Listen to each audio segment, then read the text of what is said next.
오늘 저는 이사야 53장 9절에서 12절 말씀을 가지고 부활하셨네 예수란 제목으로 함께 은혜 나누기를 원합니다. 여러분, 예수님은 십자가에서 죽으셨다가 사흘 만에 다시 살아나셨습니다. 여러분, 요한복음 20장을 보면은 안식 후 첫날에 막달라 마리아가 예수님의 무덤이 비어 있음을 발견하였습니다.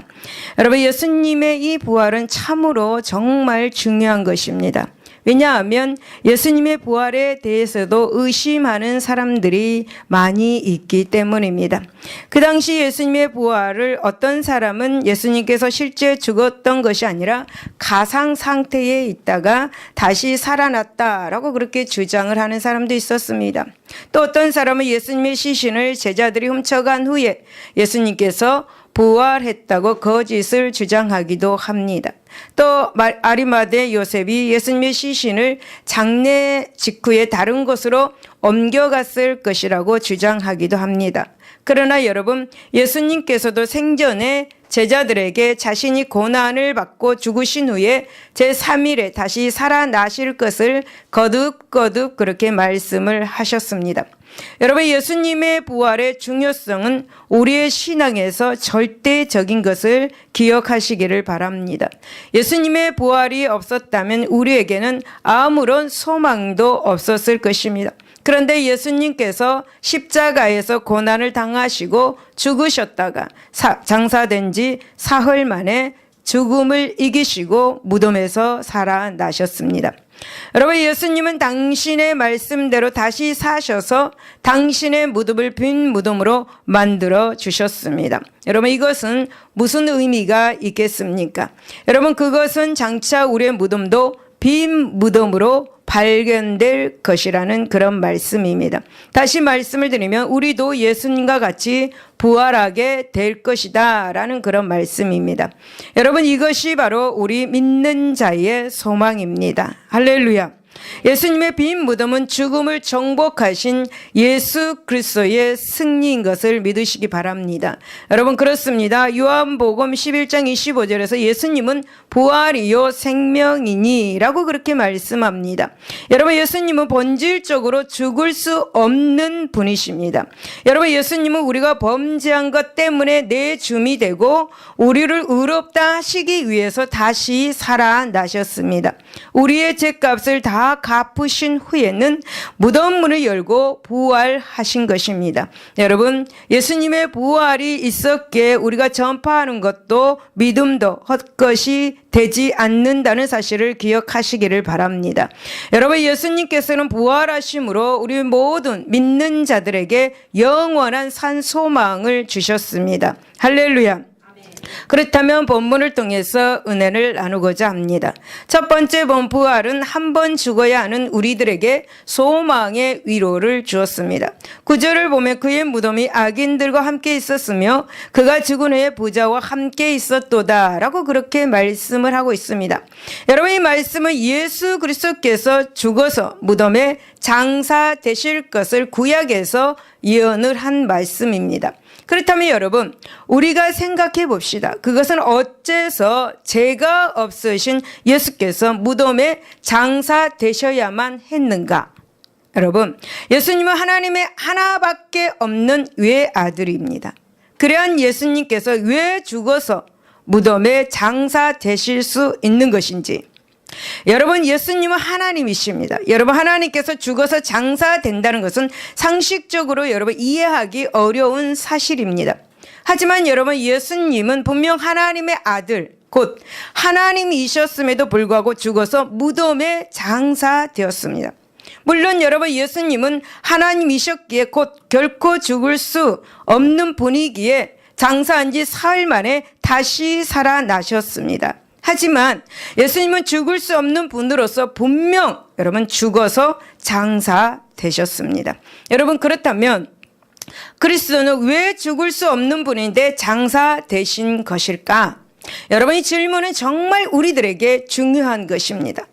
예수님은 왜 부활하셨는가?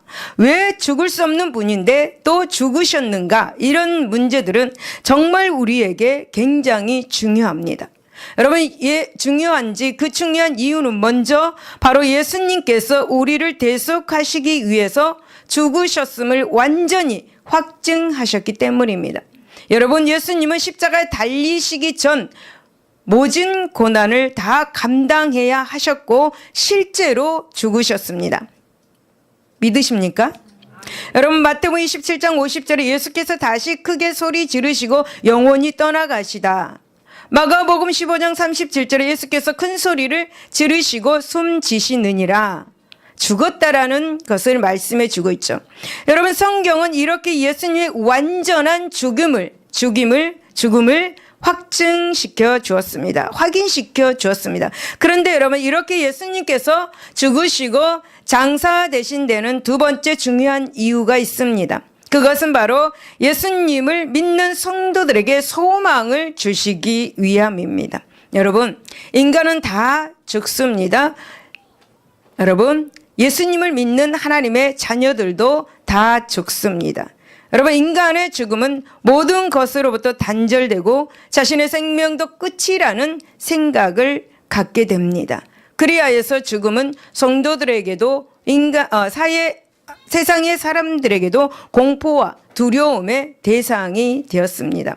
그런데 여러분, 하나님의 아들이신 예수님께서도 인간들과 똑같이 죽으시고 장사가 되었습니다.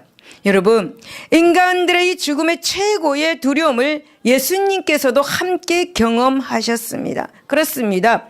하나님의 인간에게만 죽는 것을 경험하게 하시지 않으셨고, 하나님은 당신의 외아들 또 인간과 같이 죽음을 경험하게 하셨습니다. 예수님께 죽음을 경험하게 하신 것은 인간에게 소망을 주시고 위로하시려는 하나님의 은혜인 것을 믿으시기를 바랍니다. 즉, 예수님께 속하여서는 한 번은 죽어야 하는 이 당신의 백성들을 위로하기 위해서 하나님께서는 외아들 예수 그리스도에게 죽음을 경험하게 하신 것입니다. 물론 여러분, 예수님께서 그대로 죽으셨다면, 부활하시지 않으셨다면 그의 죽음은 우리들에게 아무런 소망의 위로도 되지 않았을 것입니다. 그러나 예수님은 장사된 지 사흘 만에 다시 살아나심으로 무덤의 그 두려움과 그리고 절망의 처소가 아닌 잠시 쉬는 안방으로 만드셨습니다. 여러분, 하나님의 자녀들이 죽어서 묻히게 될 이 무덤도 세상의 수고가 그치고 잠시 쉬는 안방이 되게 하셨습니다. 여러분, 왜 그렇습니까? 예수 안에 있는 사람들은 예수님께서 다시 사신 것처럼 어떻게 됩니까? 마지막 때에 다시 살게 되기 때문입니다. 여러분, 우리가 이 사실을 믿는다면 소망의 위로를 얻게 될 것입니다. 어떤 고통 속에서도 소망을 가지게 될 것입니다. 여러분, 고린도전서 15장 20절에 예수께서 죽은 자 가운데서 다시 살아나서 잠자는 자들의 첫 열매가 되셨다라고 말씀합니다. 이것은 바로 예수님께서 부활하셨다라는 것입니다. 여러분, 무덤은 부활을 준비하는 그런 장소입니다. 영원한 천국의 축복에 들어가기 위한 예비 처소입니다. 여러분, 무덤은 부활을 준비하는 장소다는 것에 믿음의 확신이 있다면 저와 여러분 모두는 죽음이 엄습하여서 올 때에도 소망의 위로를 얻을 수가 있을 것입니다. 여러분, 우리들에게는 무덤은 더 이상 사망과 심판을 상징하는 처소가 아닙니다. 무덤은 평안한 안식으로 들어가는 통로입니다. 예수님은 이 죽음에서 다시 살아나셔서 요한복음 20장 22절에 이 말씀을 하시고 그들을 향하사 숨을 내쉬며 이르시되 성령을 받으라 라고 그렇게 말씀합니다.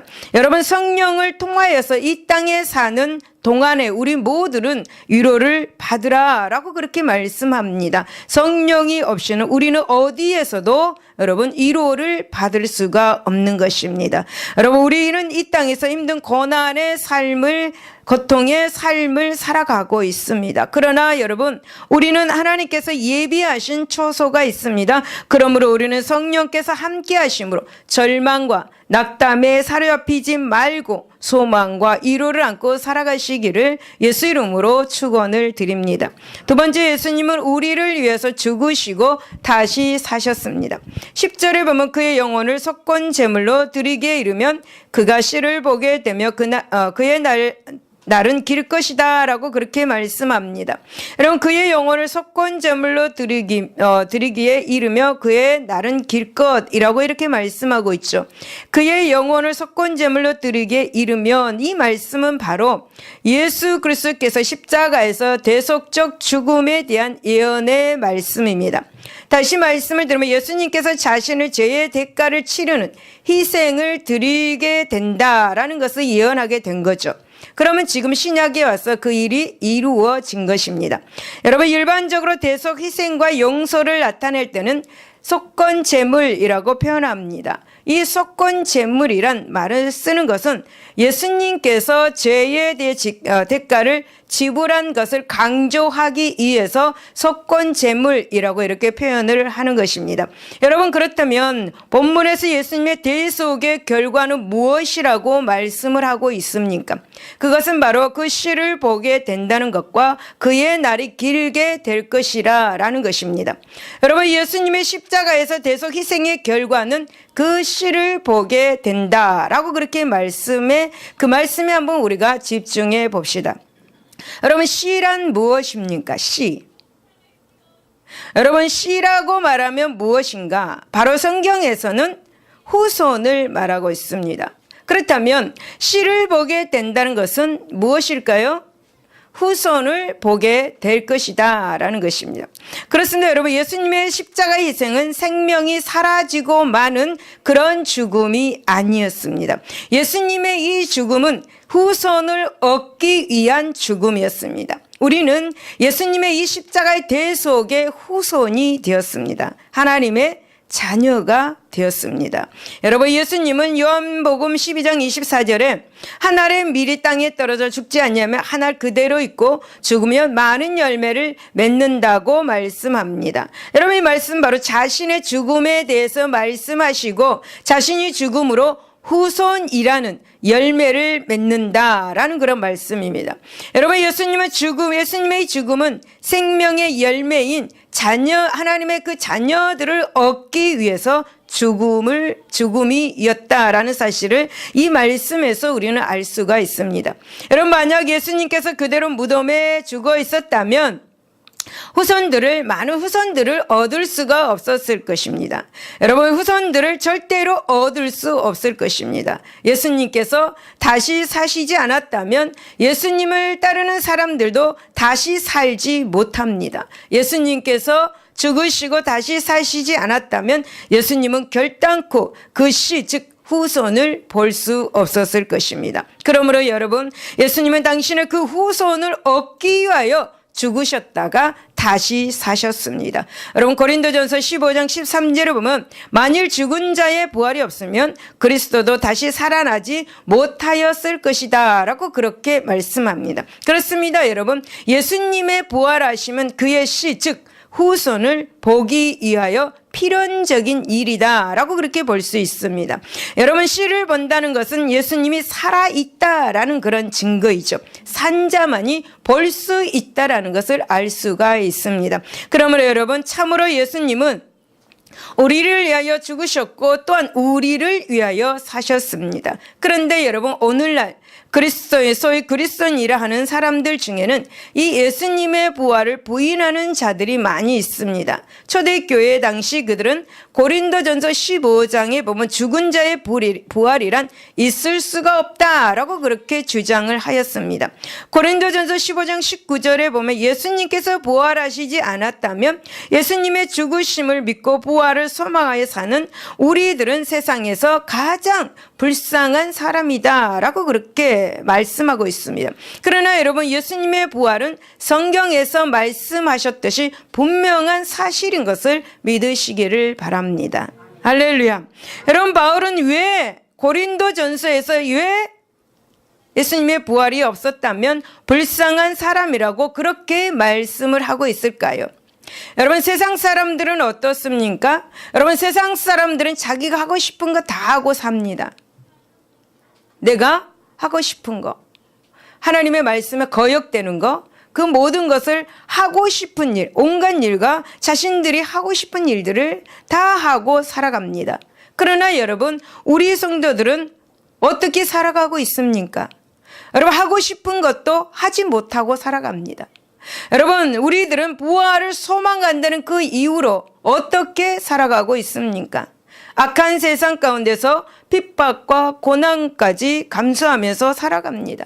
다시 말씀을 들으면 여러 가지 하나님께서 하지 말라는 말씀을 따라서 절제하면서 제약을 받으면서 살기 때문에 불쌍한 사람이라고 그렇게 말을 하고 있습니다. 예수님의 부활이 없었다면 우리들이 불쌍한 사람들이다 라고 그렇게 말씀합니다. 그러나 여러분, 예수님께서는 분명하게 부활을 하셨죠. 그렇다면 우리는 어떤 사람입니까? 행복한 사람인 것입니다. 여러분, 예수님의 부활은 성경에서 말씀하셨듯이 분명한 사실인 것입니다. 예수 그리스도는 분명하게 다시 사셨습니다. 예수님의 부활의 증거는 충분합니다. 고린도전서 15장 4절에 보면 장사 지낸 바 되었다가 성경대로 사흘 만에 다시 살아나셔서 게바에게 보이시고 12 제자에게 또 오병여 형제에게 야고보 모든 사도 등등등 많은 사람들에게 예수님의 부활을 목격하였다라고 그렇게 분명히 성경에서 입증을 해주고 있습니다. 여러분, 우리는 예수님의 부활을 보지는 않았습니다. 그러나 성경에 입증된 그 말씀으로 인하여서 우리는 성령을 통하여서 예수님의 부활을 믿고 살아가고 있습니다. 여러분, 그때의 그 예수님의 부활을 본 사람들은, 그 증인들은 생명을 바치면서까지 죽기까지 하나님의 말씀을 전하고 그러한 예수님 안에서 삶을 살았습니다. 그리고 여러분, 예수님의 부활의 증거는 성령께서도 확실하게 증거해 주셨습니다. 사도행전 1장 3절에 그가 고난 받으신 후에 또한 그들에게 확실한 많은 증거로 친히 살아계심을 나타내사 40일 동안 그들에게 보이시며 하나님 나라의 말씀을 선포하시고 라고 그렇게 말씀합니다. 여러분, 예수님은 우리를 위해서 죽으시고 다시 우리를 위해서 사셨습니다. 요한복음 20장 17절에 보면 예수께서 이르시되 나를 붙들지 말라. 내가 내 아버지 곧 너희 아버지 내 하나님 곧 너희 하나님께로 올라간다 하라 라고 그렇게 말씀합니다. 무슨 말씀입니까? 예수님은 다시 사셨습니다. 예수님께서 죽으시기 전에는 제자들이 와서 만지고 악수도 하고 다 했습니다. 그런데 지금 예수님이 죽으셨다가 다시 부활하셨습니다. 근데 만지지 못하게 합니다. 이전과 지금 다르다. 조금 후에 너희는 나를 만질 것이다 라는 거죠. 근데 여러분, 예수님의 이 죽음에서 다시 사셔서 지금 하나님께로 올라간다라는 것이 무엇인가? 아버지가 계신 곳으로 간다는 거죠. 자기가 왔던 곳으로 다시 간다라는 것입니다. 여러분, 부활에 대한 이 확고한 믿음을 가지시기를 바랍니다. 여러분, 역시 예수 그리스도와 더불어서 다시 살 것을 확실히 믿으시기를 바랍니다. 믿습니까? 그렇다면 여러분 다시 사실 줄로 믿습니다. 그래서 다시 살 자로 영원한 생명을 누릴 자로 담대하게 성령의 생명력이 넘치는 그런 삶을 사시는, 소망을 가지고 사시는 저와 여러분이 되시기를 바랍니다. 세 번째는 예수님의 부활은 거룩한 헌신의 상급이 있게 하였습니다. 11절을 보면 그가 자기 영혼에 수고한 것을 보고 만족하게 여길 것이다 라고 그렇게 말씀합니다. 여러분, 이 말씀은 예수님께서 자기 생명을 바치는 십자가에서 대속사에게 열매를 보고 만족하게 될 것이라는 그런 예언의 말씀입니다. 그렇다면 여러분, 무엇입니까? 그것은 바로 예수님의 십자가에서의 그 희생이 무의미한 희생이 아니었다라는 것입니다. 그렇습니다, 여러분. 예수님의 이 희생은 그 자신도 보고 만족하게 여길 만큼 충분한 상급이 주어지는 희생이었다라는 것을 알 수 있죠. 여러분, 예수님은 자신의 십자가의 희생으로 수많은 생명의 열매를 얻으셨습니다. 여러분, 한 알의 그런 밀알이 땅에 떨어지면 어떻습니까? 여러분, 많은 수확을 얻게 됩니다.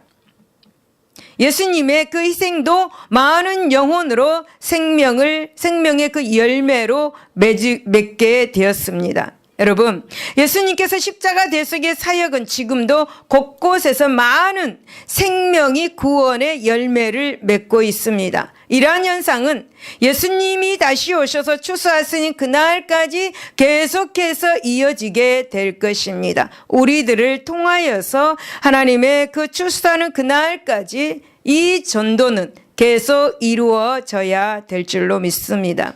여러분, 참으로 예수님의 십자가에서 물과 피를 다 쏟으신 그 희생은 바다의 모래보다도 많은 생명의 열매를 맺었습니다. 사랑하는 여러분, 요한계시록 7장 9절 10절을 보면은 많은 영혼의 열매들이 흰옷을 입고 손에 종려가지를 들고 하나님의 보좌 앞과 어린 양 앞에 서서 큰 소리로 구원하심이 보좌에 앉으신 우리 하나님과 어린 양에게 있도다 라고 그렇게 찬양을 하게 될 것입니다. 여러분, 예수님께서도 이 장면을 보시면서 그 자신의 십자가의 수고에 대해서 얼마나 큰 만족과 그리고 그 십자가의 수고에 대해서 얼마나 마음의 평강과 그리고 기쁨이 있겠습니까?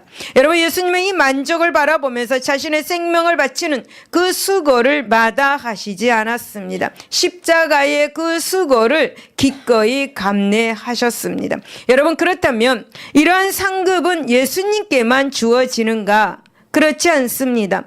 여러분, 이러한 상급은 거룩한 그런 헌신의 수고를 하는 사람들에게 동일하게 주어집니다.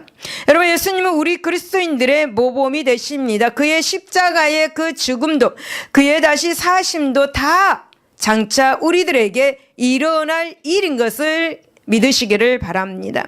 여러분, 예수님의 수고에 만족할 만한 상급이 주어지는 것처럼 여러분, 우리들의 거룩한 헌신의 수고에도 하나님은 만족할 만한 상급을 주실 것입니다. 여러분, 갈라디아서 6장 9절에 보면 우리가 선을 행하되 낙심하지 말지니 포기하지 않냐면 때가 이르매 거두리라 라고 그렇게 말씀합니다. 여러분의 이 땅에서의 거룩한 이 헌신의 수고는 때가 되면 반드시 거두게 될 것입니다. 이 땅에서도 거두게 될 것입니다. 하늘의 복과 땅의 복과 건강의 복이 넘치도록 거두게 될 것입니다. 그러므로 여러분, 우리는 불평하지 말고 헌신한 그 마음 계속해서 하나님 앞에 거룩한 헌신을 하시기를 예수 이름으로 축원을 드립니다. 사랑하는 여러분, 성도들의 거룩한 이 헌신의 수고는 단 하나라도 그대로 땅에 떨어져서 무의미하게 사라지는 법이 없습니다. 성도들의 모든 거룩한 수고에는 다 그에 합당한 열매가 있고 상급이 있습니다. 여러분, 하나님은 성도들의 헌신의 수고에 충분한 상급으로 갚으실 것입니다. 여러분, 지금은 그 헌신의 수고가 무의미한 것처럼 보이고 아무런 열매도 없는 것처럼 보인다고 할지라도 궁극적으로는 여러분, 지금 아름다운 열매를 그렇게 풍성하게 맺어가고 있는 것입니다. 여러분, 성경은 시편 126편 6절에 울며 씨를 뿌리러 나가는 자는 반드시 기쁨으로 그 곡식단을 가지고 돌아오리라 라고 그렇게 말씀합니다. 여러분, 요한복음 20장 19절에 예수님은 십자가의 대속의 죽으심으로 다시 살아나셔서 평강이 있을지어다 라고 그렇게 말씀합니다. 이 땅에 사는 동안은 우리는 모두 다 평강의 삶을 살아야 합니다.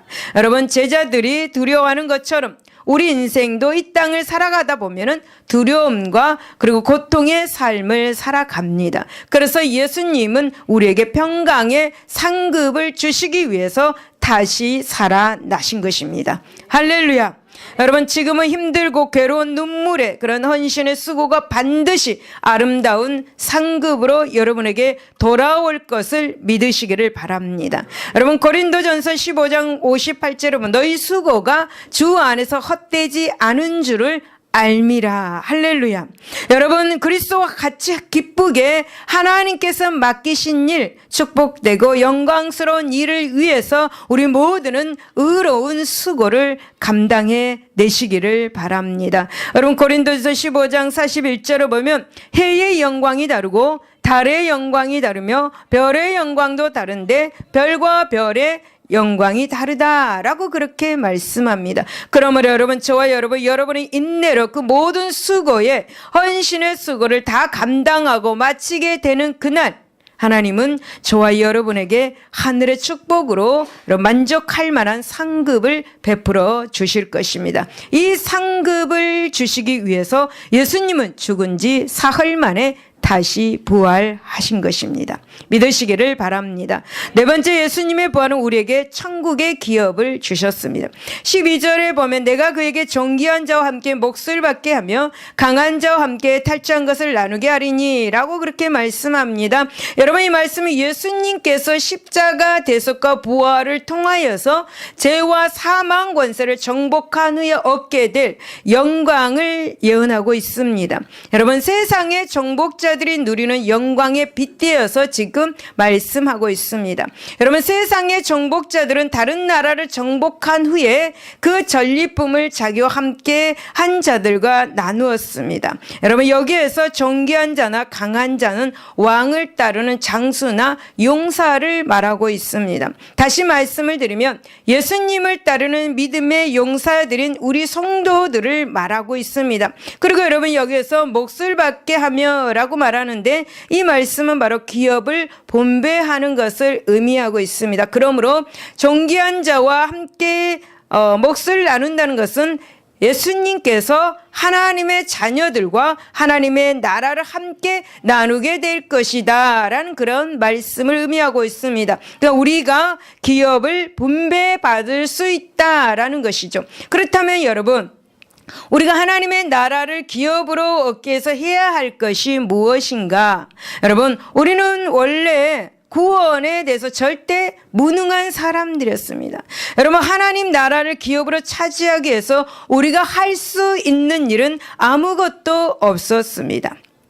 지렁이 같은 우리가 무엇을 할 수가 있겠습니까? 여러분, 지렁이는 꿈틀거리는 일밖에 할 수 없습니다. 여러분, 지렁이가 손에 있습니까? 지렁이가 발이 있습니까? 지렁이는 배를 기어 다녀야 합니다. 많이 기어 가야 되는데 맨날 그 자리에서 꿈틀거리고 있습니다. 여러분, 이사야 41장 14절을 보면 지렁이 같은 너 야곱아 두려워 말라 내가 너를 도울 것이라 내 구속자는 이스라엘의 거룩한 자니라 라고 그렇게 말씀합니다. 지렁이 같은 너 야곱아 라는 것은 우리 모두를 말씀하고 있습니다. 여러분, 저는 기분이 안 좋아서 막 이야기했습니다. 불평도 했습니다. 화도 냈습니다. 그런데 기도하면서 깨달았습니다. 나는 지렁이다. 이 지렁이가 화낸다고 불평한다고 무엇이 달라질 수가 있는가? 단지 할 수 있는 것은 지렁이는 꿈틀거리는 것뿐인데 내가 지금 불평하고 내가 지금 화내는 것이 바로 꿈틀거리는 것뿐이다. 여러분, 한번 지렁이를 보십시오. 여러분, 지렁이 모르는 분 있습니까? 여러분, 지렁이가 할 수 있는 게 무엇입니까? 꿈틀거리는 것뿐입니다. 여러분, 우리는 꿈틀거리는 것이 하나님이 우리를 볼 때 얼마나 웃으시겠어요? 꿈틀거리는 것밖에 안 보이는데. 그래서 여러분, 그런데 그 지렁이 같은 우리를 하나님께서 우리를 위해서 부활을 해 주셨습니다. 지렁이 같은 우리를 꿈틀거릴 수밖에 없는 우리들, 그것밖에 할 수 없는 우리들에게 하나님께서는 죽은 지 사흘 만에 부활을 해 주셨습니다. 여러분, 예수님께서 홀로 외로이 십자가에서 피를 흘려서 죄와 사망 권세와 싸워서 부활하셨습니다. 저와 여러분은 예수님께서 부활하심으로 무슨 일이든 할 수 있게 되었죠. 지렁이 같은 저도 할 수가 있게 되었습니다. 여러분, 그분은 죄와 사망 권세를 멸하기 위하여서 자기 생명도 아끼지 않으셨습니다. 그는 스스로 사망에 이르게 되었습니다. 하지만 여러분, 그분은 어떻게 하셨습니까? 그분은 무덤 문을 열고 부활하심으로 죄와 사망 권세를 정복하셨습니다. 죄와 사망의 권세를 철폐시키셨습니다. 여러분, 그래서 예수님은 하나님의 나라를 차지하시기에 충분한 자격이 있습니다. 실제 하나님 나라의 주인이십니다. 주인이 되셨습니다. 부활하셔서 주인이 되셨습니다. 그러나 여러분, 예수님은 홀로 죄와 사망 권세와 싸워 차지한 이 기업을 당신만 차지하는 것이 아니라 당신 혼자만 소유하는 것이 아니다라고 그렇게 말씀합니다. 예수님은 믿음으로 사는 모든 성도들과 함께 나누기를 원하셨습니다. 여러분, 사실 그가 세상에 오셔서 죄와 사망 권세를 그렇게 정복하신 것은 바로 하나님 나라의 기업을 예수님은 믿음으로 사는 사람들과 함께 나누기 위함이었습니다. 여러분, 요한복음 17장 22절에 내가 주신 영광을 내가 그들에게 주었사오니라고 말했습니다. 내가 내게 주신 영광, 하나님께서 아들에게 주신 영광을 우리들에게 주셨다는, 그러니까 하나님의 나라를 함께 나누었다라고 그렇게 말씀한 겁니다. 그렇습니다. 여러분, 우리는 아무런 공로가 없습니다. 하나님 나라의 기업을 얻기 위해서 아무런 일도 하지 않았습니다. 그러나 예수님께서 죽으시고 살아나심으로 우리는 존귀한 자로 세움을 얻게 되었습니다. 그리고 예수 그리스도와 함께 하나님 나라를 기업으로 나누어 받게 되었습니다. 그러므로 사랑하는 여러분, 우리가 예수님과 함께 하나님 나라의 기업을 나누기까지 우리는 예수님 안에서 믿음의 생활을 계속해서 해 나가야 될 줄로 믿습니다. 완전한 하나님의 나라가 이 땅에 완전히 임할 때까지 믿음을 지키시기를 바랍니다. 여러분, 예수님은 부활하셨습니다. 예수님은 다시 사셨습니다. 우리에게 하나님의 나라의 기업을 주시기 위해서 죽음에서 다시 살아나셨습니다. 할렐루야. 여러분, 예수님께서 죽음에서 부활하셔서 우리에게 하나님의 나라를 나누어 주시기까지 여러분, 어떤 상황이 있어도 굳건한 믿음을 지켜야 될 줄로 믿습니다. 여러분, 끝까지 예수님 안에서 믿음을 지키는 자들에게 요한계시록 21장 26절에 보면 만국의 영광과 존귀를 가지고 그리로 들어가게 될 것을 믿으시기를 바랍니다. 믿음을 지키는 자에게 이러한 상급이 있을 줄로 믿습니다. 여러분, 천국의 기업을 얻고 영원히 살 것을 믿으시기를 바랍니다. 여러분, 우리는 예수 안에서 삶을 살 때 때로는 많은 상황을 만나게 됩니다. 세상은 우리에게 핍박합니다. 세상은 끊임없이 우리를 괴롭힙니다. 세상은 우리로 예수 안에서 신앙생활하지 못하도록 계속해서 괴롭힙니다. 여러분, 세상은 끊임없이 자신들과 더불어서 망하도록 핍박을 여러분 가하기도 합니다. 세상은 악한 것들을 가지고 우리를 유혹하여서 범죄에 빠뜨리기도 합니다. 여러분, 세상은 우리를 하나님의 사랑에서 끊으려고 갖은 노력을 하고 있습니다. 우리가 편안하게 신앙생활하도록 세상은 내버려 두지 않습니다. 꿀같이 달콤함으로 우리에게 찾아옵니다. 그러나 여러분, 우리는 예수님께서 죽음에서 부활하셔서 우리에게 천국의 기업을 나누어 주셨으니 우리는 굳건한 믿음으로 여러분 세상을 담대하게 이기며 살아가야 될 줄로 믿습니다. 사랑하는 여러분, 로마서 8장 18절에 보면 생각건대 현재의 고난은 장차 우리에게 나타날 영광과 좋게 비교할 수 없도다 라고 말씀합니다. 우리는 장차 우리들에게 주어질 그 영광, 그 세상에 활랑하는 비교도 할 수 없는 그런 하나님의 나라의 영광, 세상의 어떤 영광과도 비교할 수 없는 예수님께서 주실 이 복된 기업을 소망하면서 믿음을 굳게 지키고 끝까지 예수 보혈 안에서 생명력 넘치는 그런 믿음의 생활을 하시기를 예수 이름으로 축원을 드립니다. 결론입니다. 예수 그리스도의 고난, 죽으심과 그 부활하심 그리고 승천하심은 정말 우리가 믿는 이 기독교 신앙의 핵심이다라고 말할 수가 있습니다.